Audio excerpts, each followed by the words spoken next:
Thursday, July 28th, This Non-Religious Life. I'm your host, Ken. Tonight we have a special guest, Dr. Robert M. Price, host of the Bible Geek and Point of Inquiry, as well as author of over a dozen books. Stay tuned while we pelt him with questions about the Bible, Jesus, and even a little Lovecraft and Superman reference.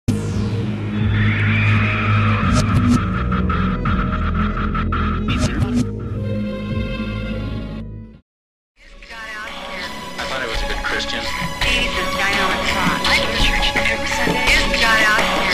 Then I read this. It says Jesus died on a cross for a rotten hooker. The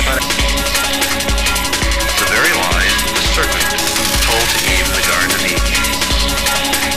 Garden of Eden. Garden of Eden. The gospel of Jesus Christ.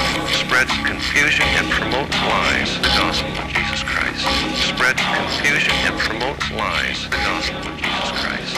Spreads confusion and promotes lies. The gospel of Jesus Christ. Spreads confusion and promotes. Hey everyone, July 28th, This Non-Religious Life. I'm your host, Ken. With me we have Jason. Hello. And Bob. How's it going? And with us a very special guest, Dr. Robert M. Price. I'm glad to be here. Thanks. We're glad to have you. It's a very weird event. I'm not sure if the universe is going to implode. We have two Robert Prices sitting on the conversation. Oh, uh-oh. I wear it as a badge of honor, sir. Oh, you don't mean a badge of shame. Look, I'm not. You should have a button that says, "I'm not him. Hold that tomato." Not that guy. Yeah, boy. Mm. So I guess our listeners, if they're not familiar, they should be. Dr. Price has 2 PhDs, Herr Doctor. The first in systematic theology, the second in New Testament, on top of a master's in theological studies. Very, very learned man. More than a dozen books on religion.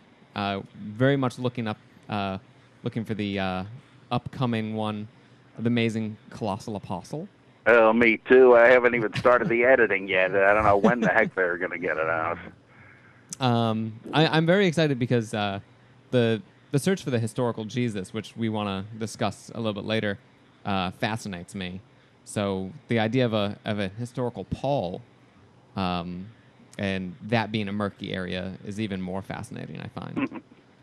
As well as so many books on the works of H.P. Lovecraft, which we have. Yeah, Jason and myself are huge fans of Lovecraft. Ah, bravo. I actually used to live about 20 minutes from Providence, so I've actually seen his house.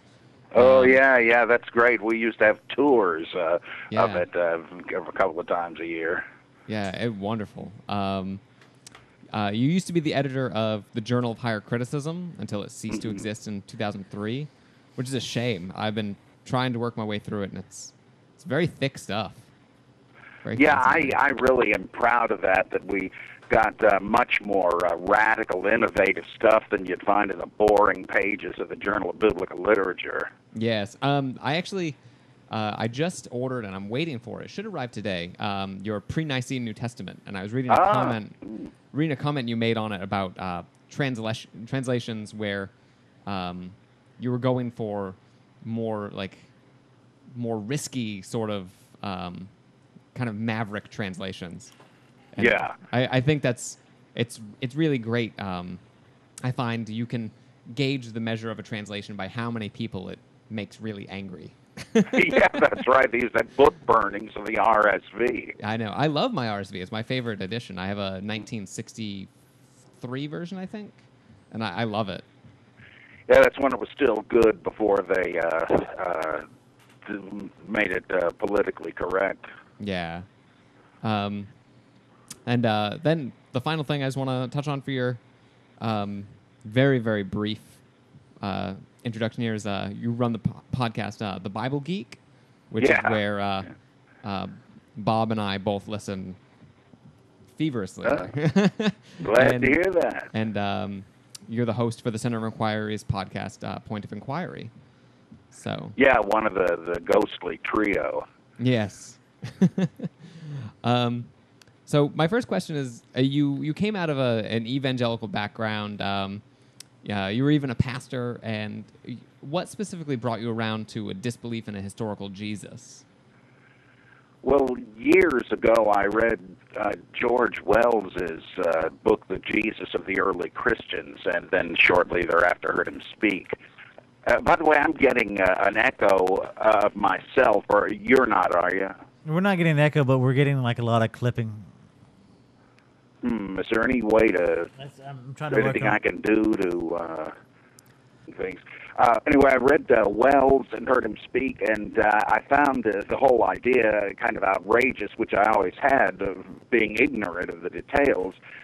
But I remember filling the margins of this book with objections to what he said, but then the more I thought about it, I thought, he sort of could be right on this and on that and on the other thing. And then I read some other books on the same issue, but it was really a few years later when I began doing different sorts of research, when I saw that a consistent use of the critical principles that all New Testament scholars claim to use would really erode just about the authenticity of about everything in the Gospels.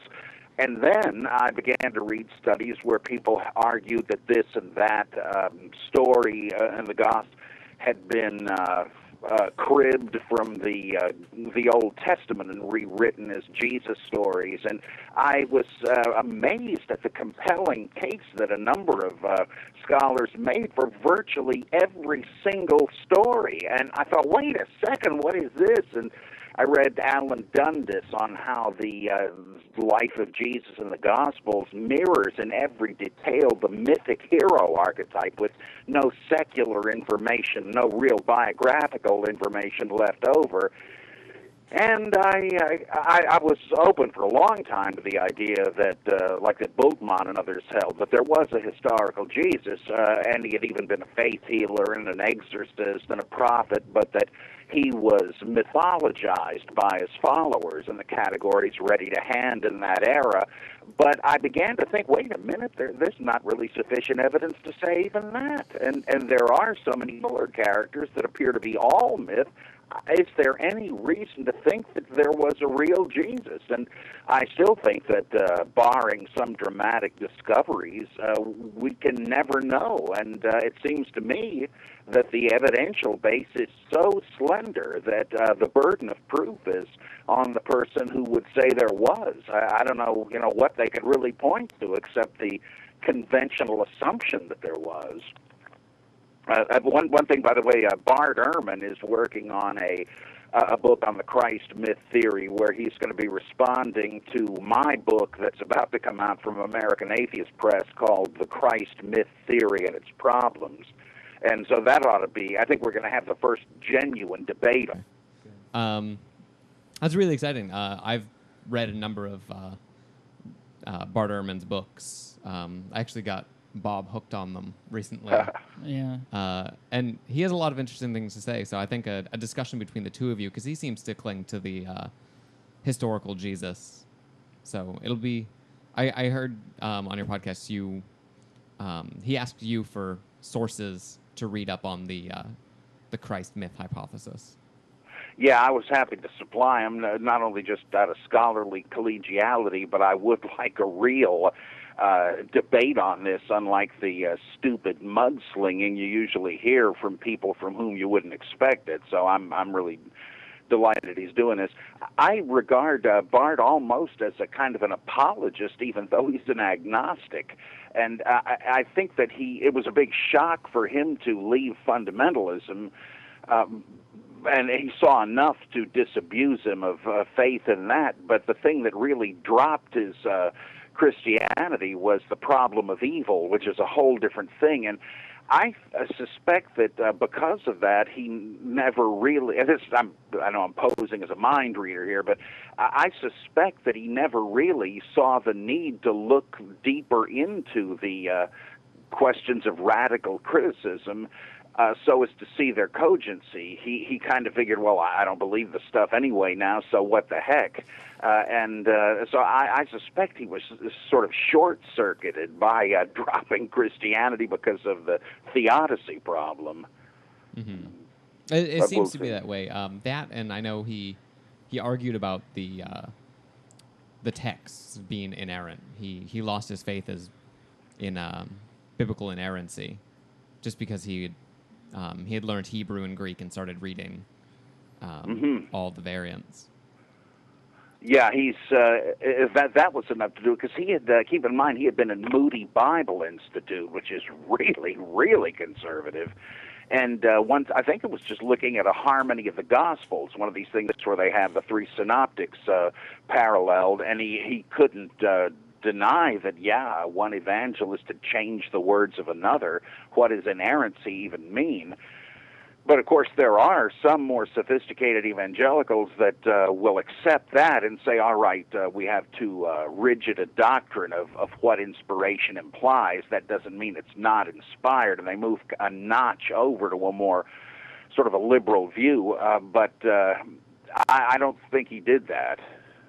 Mm-hmm. He didn't make a huge, I think he made a huger jump than that.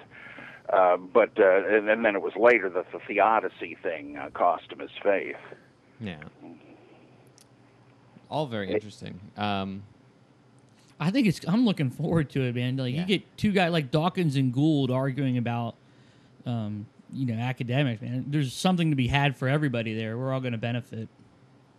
Yeah, that's right. My approach is not to try to convert people to my views, which would just be egotistical and pointless. I just try to instead be Socratic and to present evidence and perspectives with which people may not be familiar, so that they can take it into account and make of it what they will. I just want the discussion and the research to continue, and I don't want everybody to come around accepting the gospel of Bob Price. That would be utterly ludicrous.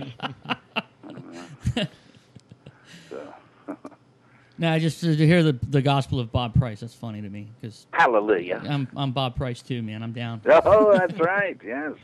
There's something about that name. I suppose. So I'm going to jump to another question really quick, and it's just a lot of our listeners might not be familiar with the Jesus myth hypothesis. I know I'm only just starting to really get into it. I've moved around and examined a lot of the historical Jesus theories back and forth, but I never really fell into the groove of examining the fact that, I mean, the whole thing might just be made up. And I think what did it for me recently is the idea of that sort of mythic hero archetype, where it's broken down into 22 characteristics. And Jesus appears with 19 of them behind only, I think, what? Theseus and Hercules are the only two with more points on the scale than him. So I was wondering if you could just give us a rundown of the Jesus myth hypothesis and how it stands against, say, saying that he was a radical reformer or in a scene monastic or some sort of Eastern-inspired guru or something like that.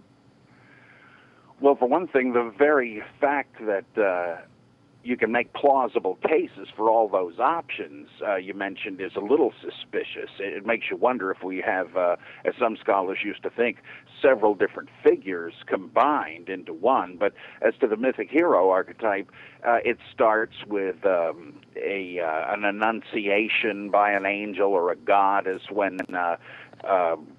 the Buddha's mother has a dream, or when the mother of Apollonius of Tyana has a dream in which the god Proteus announces that he's about to be born into human flesh through her, etc., etc., etc.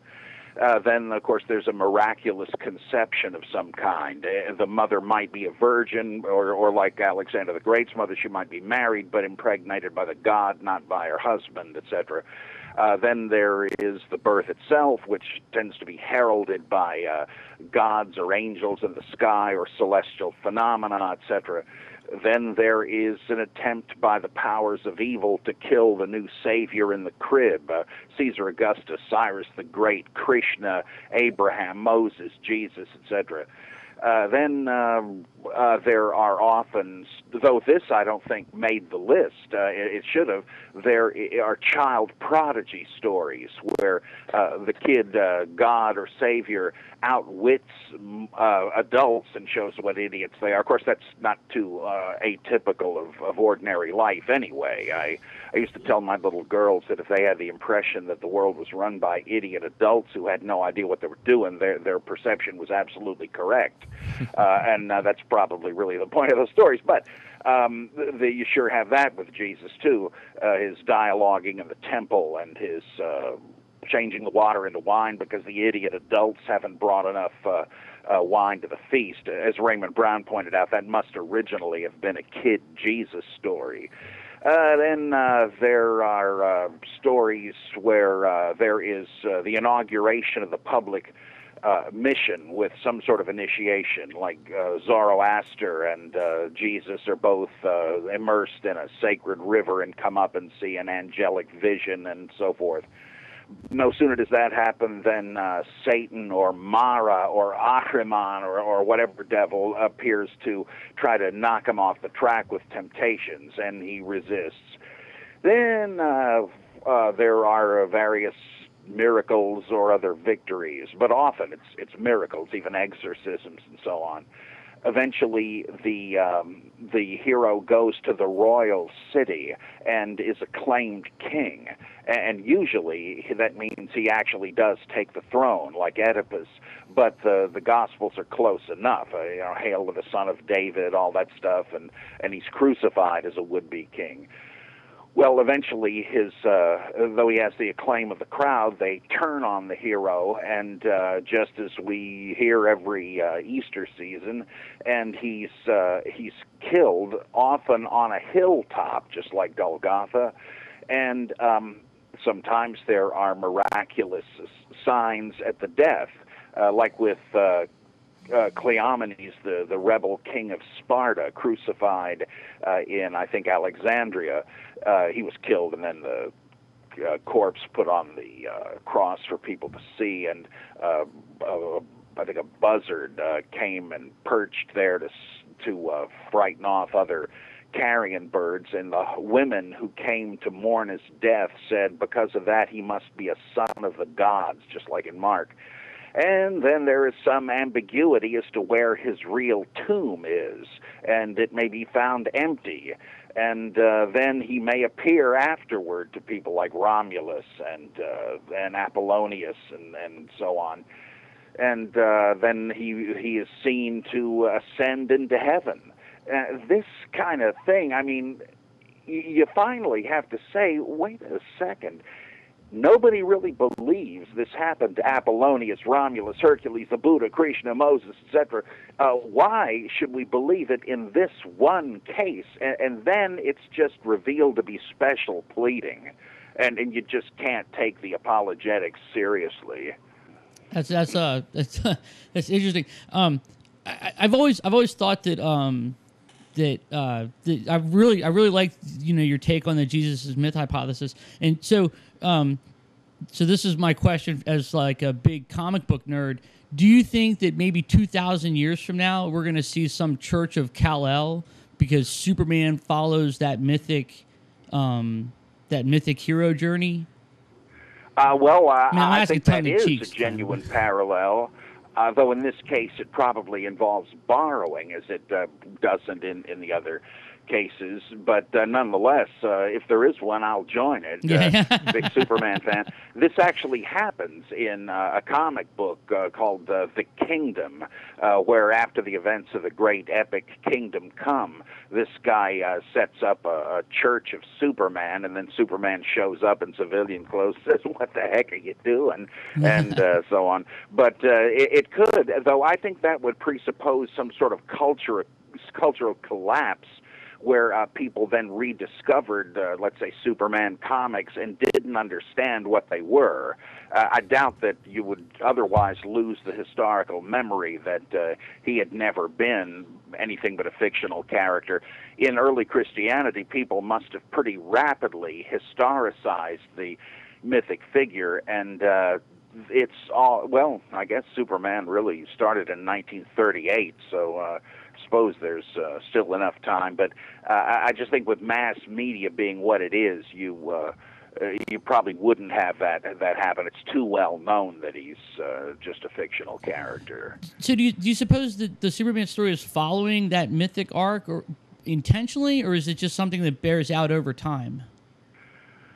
Well, it's hard to think that Siegel and Schuster, who created him, though they were Jews, weren't thinking of the Bible story in the New Testament. I mean, Kal-El already sounds like a Jewish name. It means something like Kal, the God, Elohim. And then he comes out of the heavens onto the earth, sent from his Father in the heavens, just like they really play this up, of course, in the first Christopher Reeve Superman movie. And they add to it by making the ship look like a star. He comes to be a savior to the earth. He's morally unimpeachable, except lying through his teeth to Lois Lane all the time. And he does the miraculous saving acts. He shows himself a child prodigy. In fact, the parallel is so amazing that just as in the Gospel of Mark, Jesus first appears on the scene as an adult, filled with supernatural power. Later on, they decided, no, he had a miraculous birth, and that appears, of course, in Luke and Matthew. And once that occurred, they decided, well, what was he doing as a boy? I guess he must have been super then, too, and so we got Super Boy comics. And then people said, well, what the heck? They started a backup feature, Super Baby.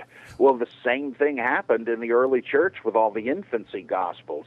Geez, if Jesus was born divine, he must have had this power all the time. So what did he do with it? And there was this flood of Jesus the Menace stories where he uses his powers in capricious and silly ways, but apparently people believed him. So that, I don't think they knew about that. I think it was there. It was just the logic of the myth.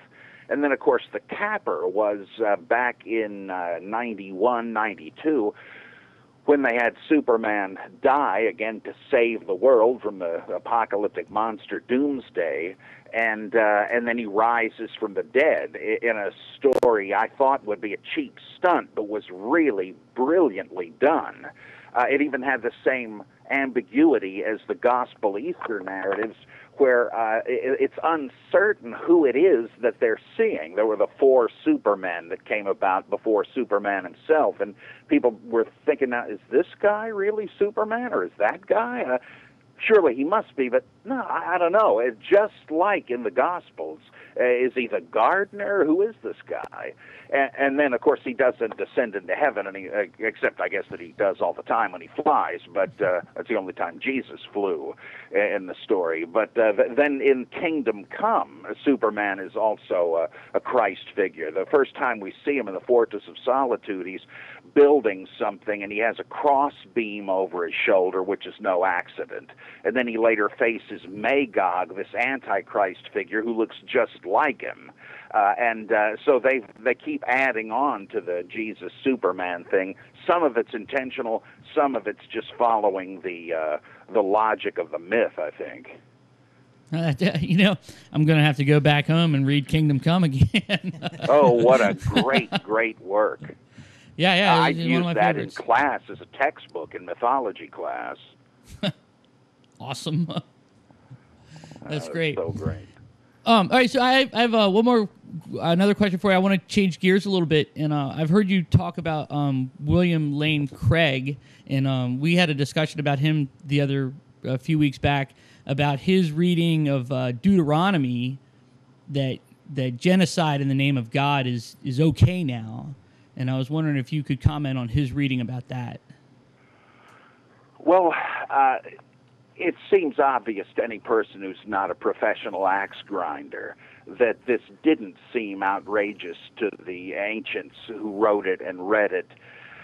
But it also seems obvious to anyone who has a critical eye that none of this ever happened. It was just long after the fact jingoism, which ought to be kind of good news to people, except it erodes the historicity of the text. But it's obvious at the end of the book of Joshua that, that's where most of the genocide happens, where they just steamroll all the Canaanites and kill them all explicitly, man, woman, child, and animal.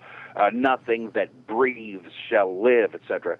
It's obvious that this was fiction because at the end of the book, it says, well, much territory remains to be conquered, and then they go into a long list, and it's the whole of Canaan. They didn't conquer anything, which is a big wink to the reader that what you just read is some kind of an allegory.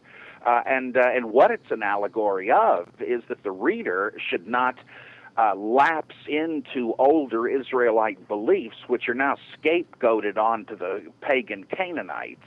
The Israelites simply were Canaanites, and they held the same beliefs, but they had evolved out of them. But they were still well known, and popular religion was still the same. It was polytheistic, and this was a way of saying, hey, look, don't let this happen to you.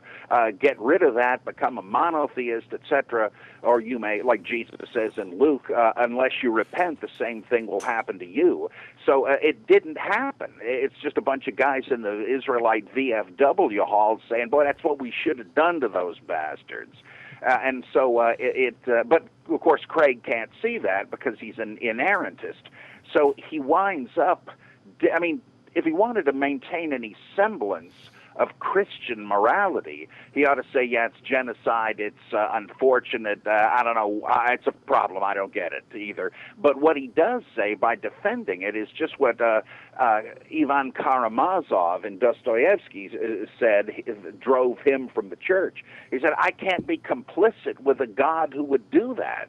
If I say that somehow God was justified in engineering genocide, I'm a spin doctor for Hitler. I can't do that. I have to have integrity and say I cannot serve such a God. But Craig won't do that, so he comes to the ludicrous expedient of saying, you know, the real problem for me there is that thinking of the Israelite soldiers who had to butcher these babies, that must have been pretty tough for them. You out of your mind? Like, if he's defending Christianity, you don't need any attacks on it. I think the guy is just a spin doctor, like Bill Cosby for Jell-O. Well, that was we didn't come to exactly the same conclusion, but we weren't happy with his reading of that either.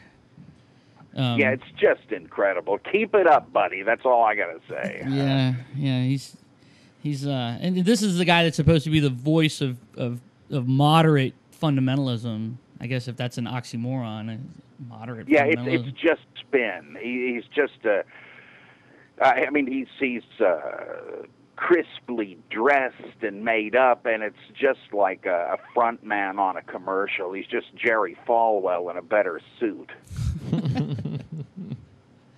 Well, one of the things you talk about in the Bible Geek the Bible Geek podcast that I love, by the way, our joke is that like listening to it is we call it drinking from the fire hose. Like every time that thing is over, man, I'm looking up stuff and like referencing books, and it really, but it's good for me, man. I like it. It's great. I'm glad. But the thing you were talking about the other week that I really loved was you had the idea, you called it the sin of faith. Yeah. And I think about that when I think about these guys like Craig and in their faith in biblical inerrancy. And I was wondering if you could speak about the sin of faith a little bit. Yeah, the problem with this is that the very first step out of the box is a matter of drawing conclusions you have no right to draw. As Thomas Henry Huxley, who coined the term agnosticism, said, you've got to be intellectually honest. You don't have the right to believe in something for which there's insufficient evidence. You can't just decide you want to believe it. William James made an interesting argument in an essay called The Will to Believe, that if you had a situation where you had two live options, like basically there is a God or there isn't, if it seems to you equally likely either way, in fact, you will wind up opting for one option or another in practice. So it's all right to just adopt either belief. What can you do? But that doesn't work either, I don't think, because at best you're just accepting either atheism or theism as a working hypothesis. That isn't really faith. If you actually did say, you know, I like this, I'm going to believe it, you don't have the right to do that. I mean, you don't have the right to say, gee, it's certainly neat to think that there might be life on Mars, so I'm going to believe there is. I'd like to believe in reincarnation, so okay, it's true. You don't have the right to do that. There is no pressing need to, I mean, it's not like you're in the ballot box. Well, it's election day. I got to decide for this or that candidate. Yeah, you do. So flip a coin, anything. You've got to decide. You don't have a deadline for this. You don't have the right to do it. So if you do exercise faith that way, you're starting out with dishonesty. Is it any surprise that you continue on that path as Craig does? The whole thing is based on dishonesty. You lie to yourself first and then to everybody else.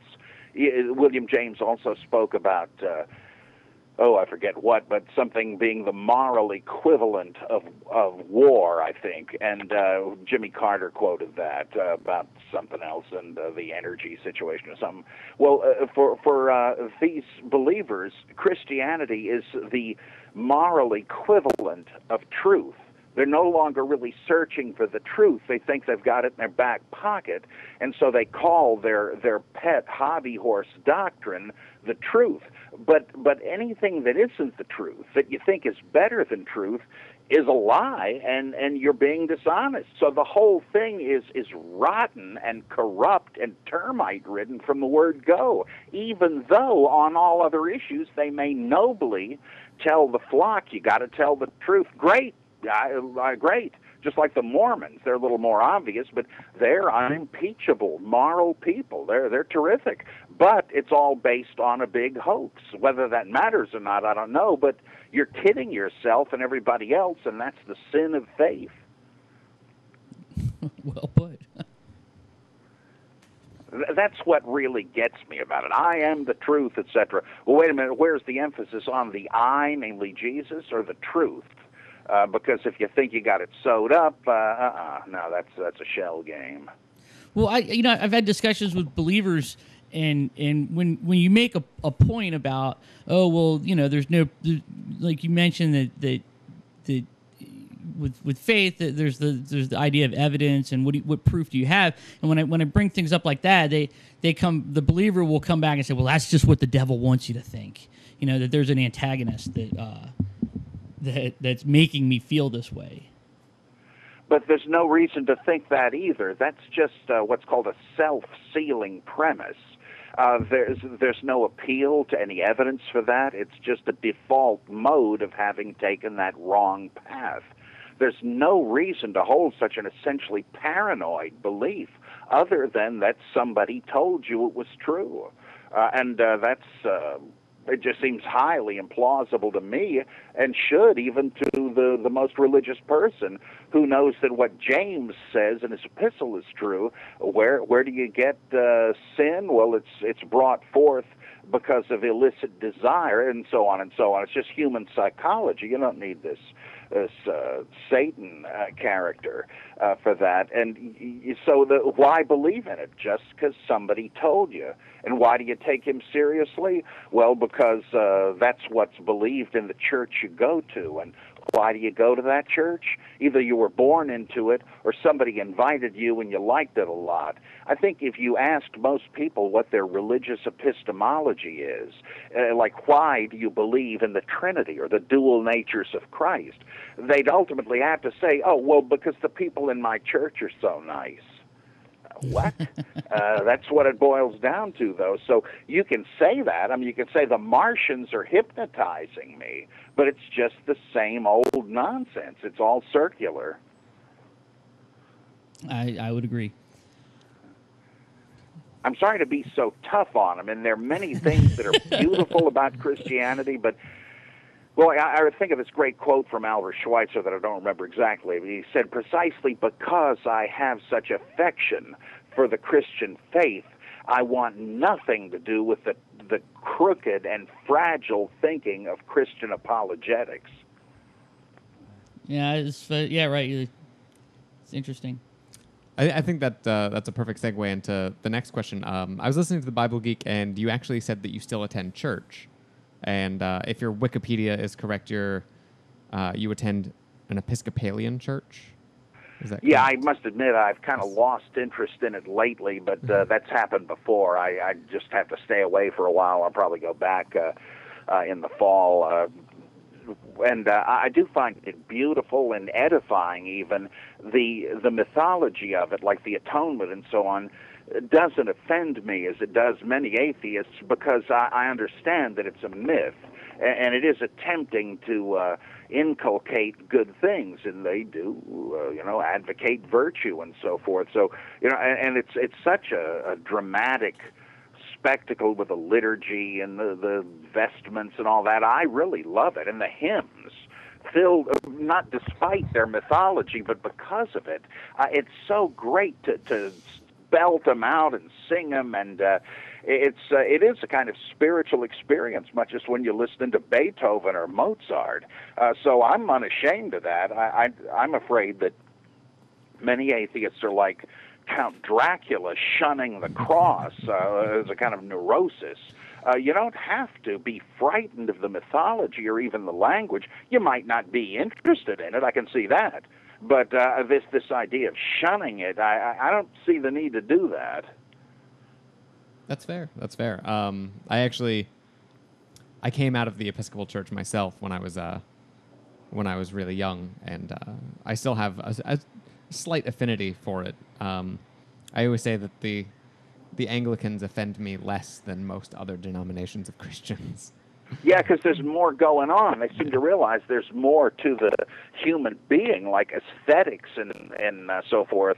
You're not like, I'd never be able to go to a Baptist type church again, where you just have a guy standing up there lecturing to you, because that's what that's about. But it's all about the very aspect I just find distasteful now, all the myths that you're supposed to take literally. Well, no, I've graduated from that. I don't need this. That's excellent. I have to completely agree. I attend church every now and then as a more like academic observer than anything else, because I like to go into different churches. I think within like maybe 5 blocks of my house, I have a Lutheran, Presbyterian, Unitarian, Catholic, 2 Episcopal churches, and a Methodist church. Wow. So, yeah, there's a lot up here in Virginia. Oh yeah. And it's interesting to go in and listen to what each of them are saying, and sometimes about even the same verses. It's fascinating. Yeah. If you hear any verses at all in the Unitarian Church. Yeah. Probably quoting Gloria Steinem for the text of the sermon. So I think I want to ask you a question concerning your upcoming book. I mean, we're now familiar with the Jesus myth hypothesis, and I've started to doubt the veracity of the 7 so-called authentic epistles from Paul. But what views do you have on Paul and his historicity? Well, as odd as this sounds, after reading F.C. Bauer and especially Hermann Dettering, a contemporary New Testament scholar, I have come to think that there was a historical Paul, but he was also known as Simon Magus in Acts 9, I think it is, and in a number of early church documents, also mentioned in Josephus.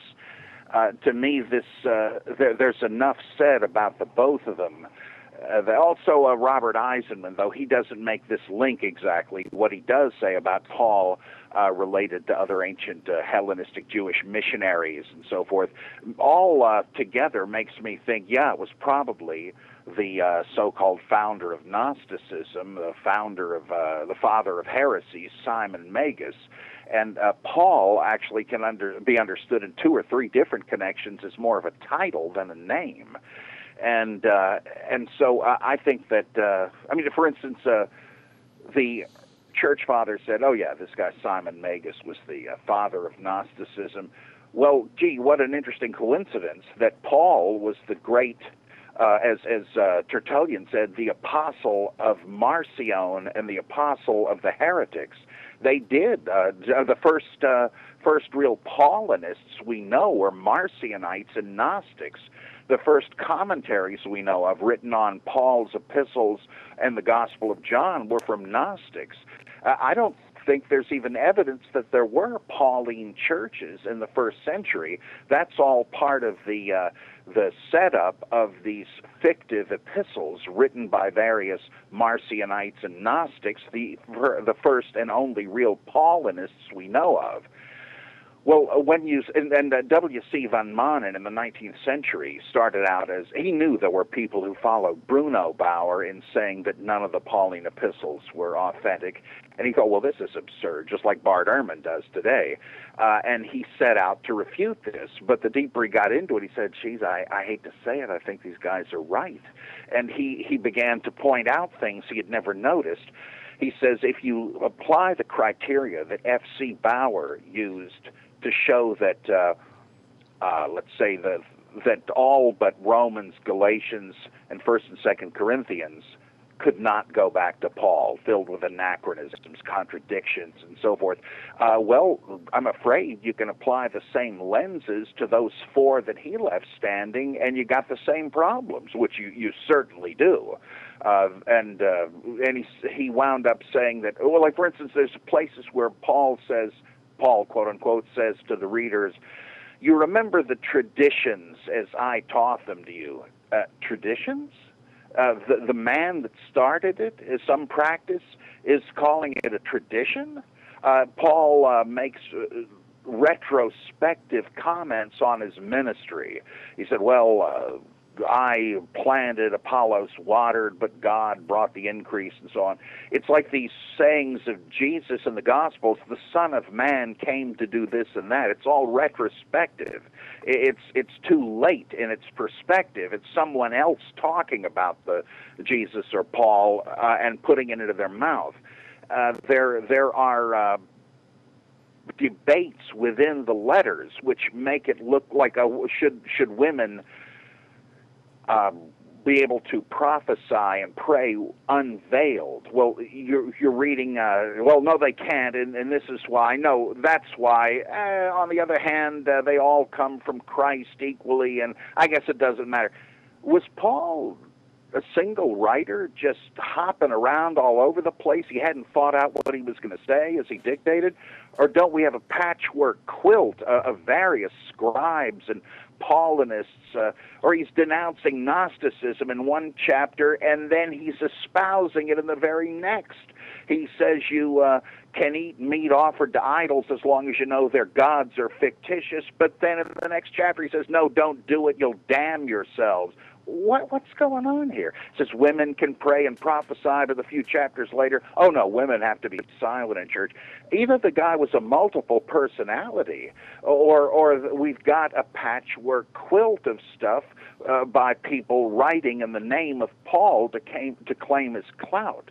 Most New Testament scholars can recognize that with half of the letters, 6 out of the 13 attributed to Paul, but they don't see the same thing within these letters. And so a lot of this stuff, I think, does... there are differences even with, like, Galatians versus 1 Corinthians. Was Paul under the authority of the 12, or was he fiercely independent? We read 2 different things. Even within Galatians, we read 2 opposite things. It becomes obvious after a while the only way to make any sense of this is to say we have layers and sources that have been sometimes clumsily edited together just like the Gospels. So then Paul recedes into the mist.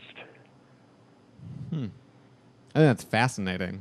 When I was listening to you talk about Paul on one of your earlier podcasts, it made me go back and reread what I had always sort of dismissed as like a mild contradiction between Acts 1 through 15 and 1st and 2nd chapters of Galatians. And it made me realize like this is totally a Marcionite text and then an anti-Marcionite argument. Yes, exactly. Like if Polycarp went and like was trying to whitewash Paul and make him a Jewish apostle rather than this this Gnostic Marcionite prophet. It's fascinating. It's such a revelation, and so little of this is original with me. I'm just sort of bringing back into some kind of public attention these arguments that have been so neglected for decades, because obviously most Bible readers just don't want to hear them. Yeah, they didn't tell me about that in Sunday school. Well, even at the supposedly radical Jesus seminar, which I love, they're great people and colleagues, but way too conservative.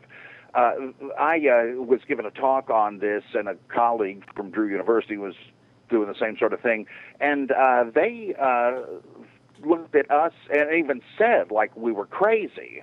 And I said, well, what's really going on here is that though you guys can throw the historical Jesus to the wolves, you're still some kind of Protestant, and you need Paul more than Jesus. Paul, like E.J. Carnell said, the epistles interpret the Gospels, and among the epistles, Romans and Galatians interpret everything else. They're still like that. Even Bultmann was like that.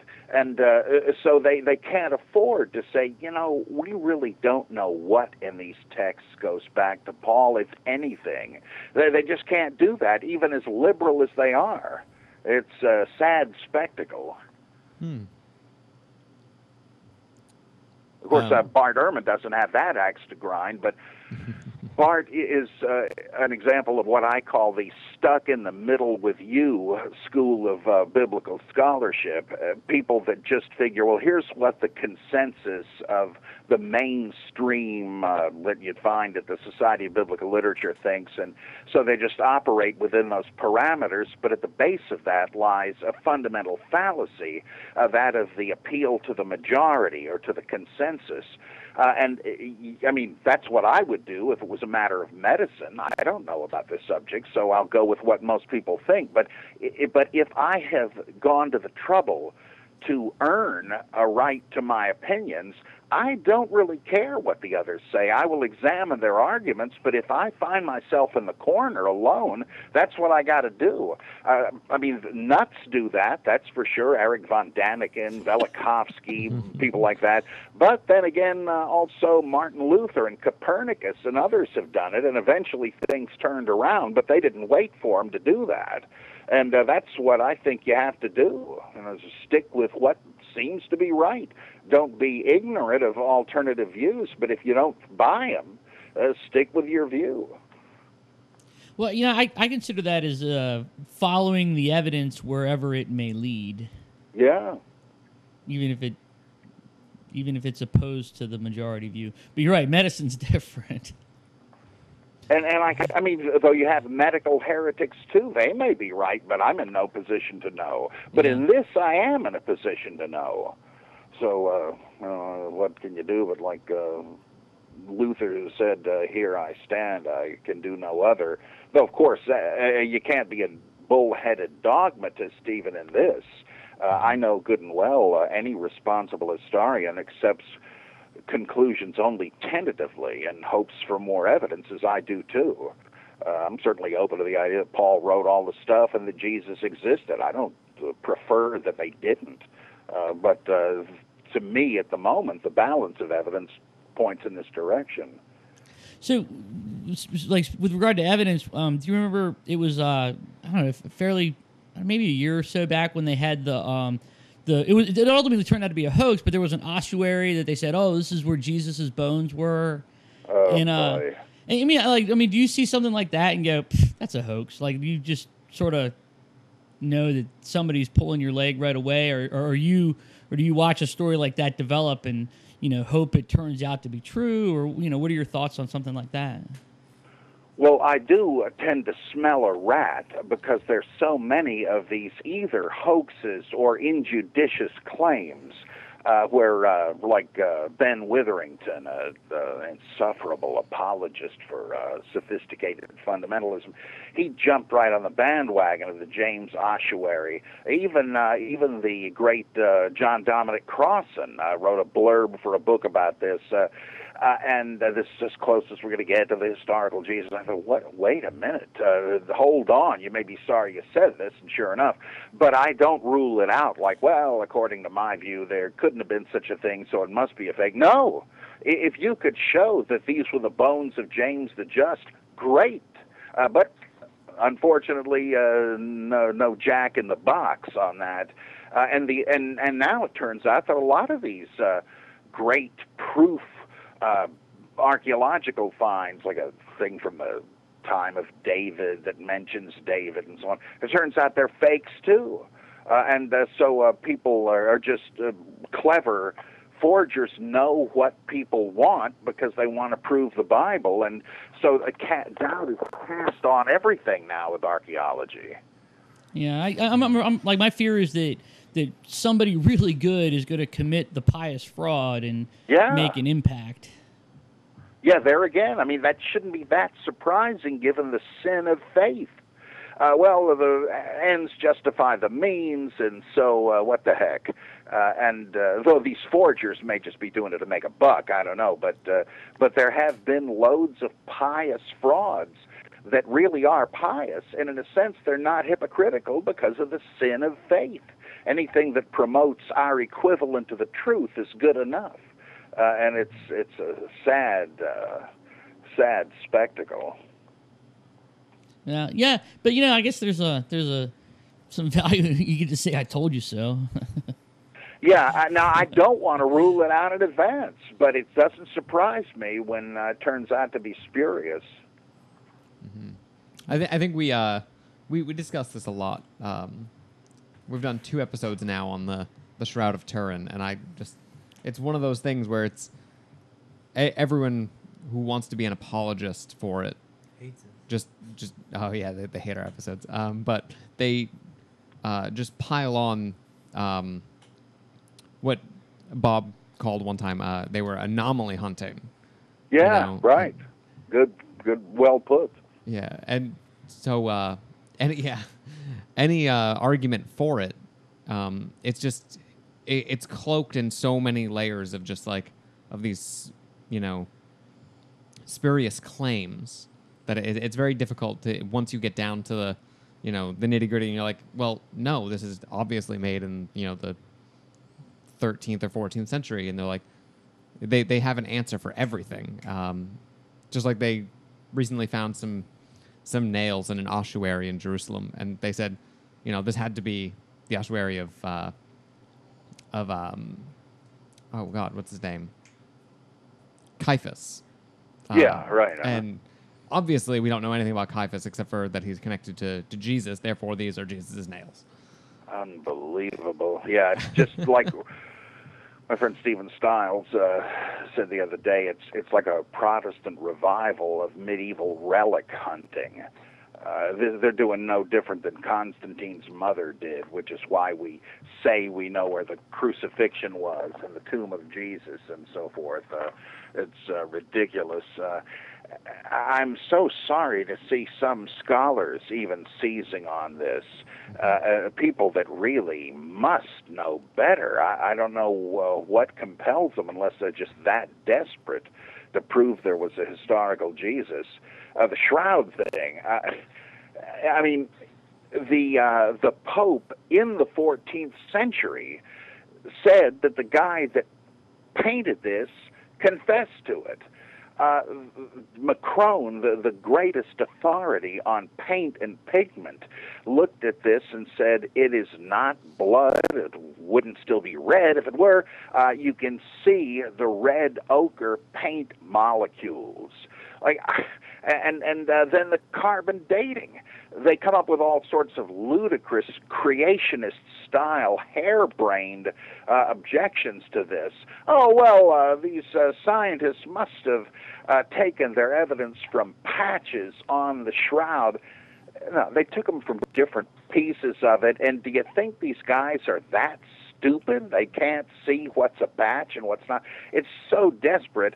That patch was expertly done, is their argument. What's that? They say that patch argument just drive me crazy. The patch argument, they say, oh, it was expertly done, and they're more, okay. they Well, were how come textile you can experts. see them on any photograph in a magazine? Yeah, I'm with you.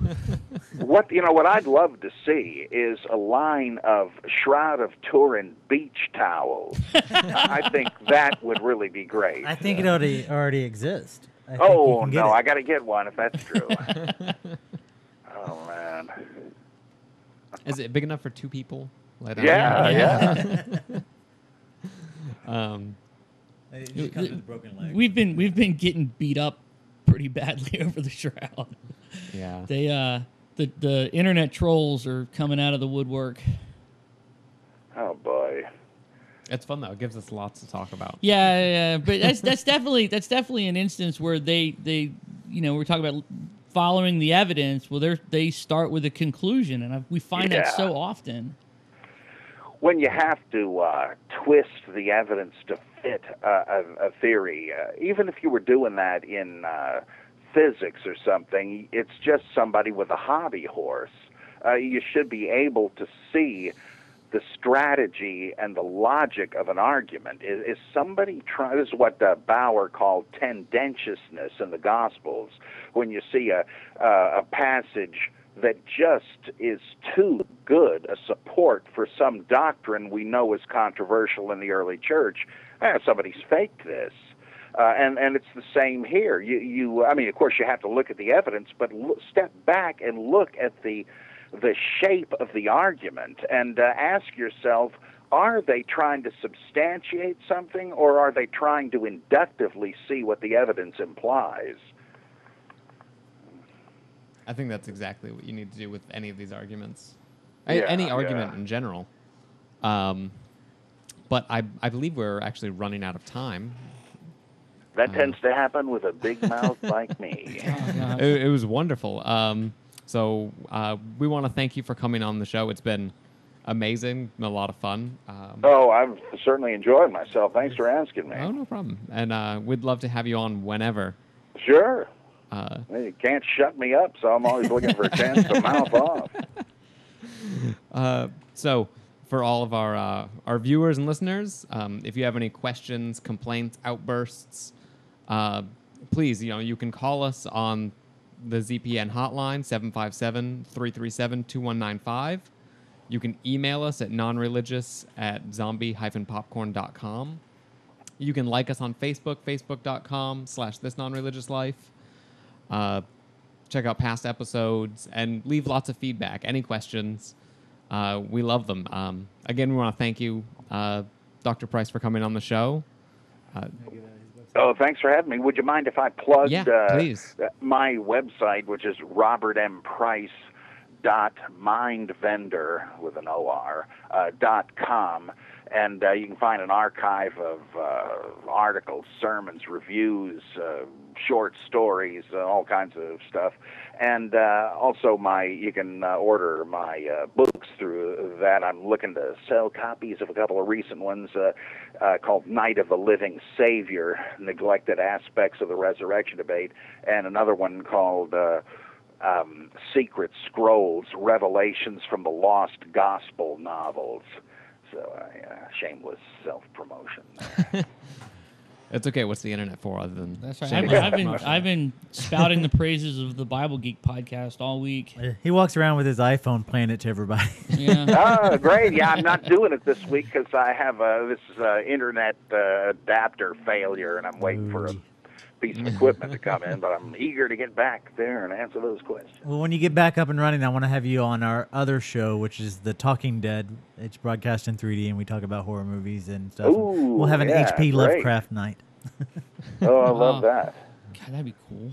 Yeah. So anyway, Awesome. Well, thank you for coming, and until next time, everyone. Okay. This guy out here, I thought I was a good Christian. Jesus died on a cross. I go to church every Sunday. This guy out here. Then I read that Jesus died on a cross for a rotten hooker. I thought I was a good Christian.